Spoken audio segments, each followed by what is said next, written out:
सुखता नाचता पियादा तनी रस ना तो जाम हो जाई। ये गलत बात बा।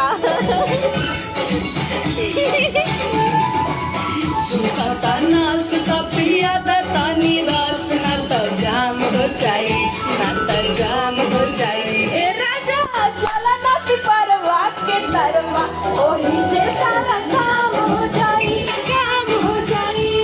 जनपद चलना वही ढिला के ढाल का वरनिया चुरी के उठा के पानी। तेरे बटे को सवरा जाई रुकने को बाहर को खोज जवानी। राजा चला ना पिपरवा के तरवा ओही जे सारा काम हो जाई। ले हॉट रे पैक कइले भाई। अरे हैला ला ला ला आवो लूट ला लूट ए राजा। उड़ा के उड़ानिया काटे दाना चनिया तोहरो के आई मजाए हो मोरे धनिया।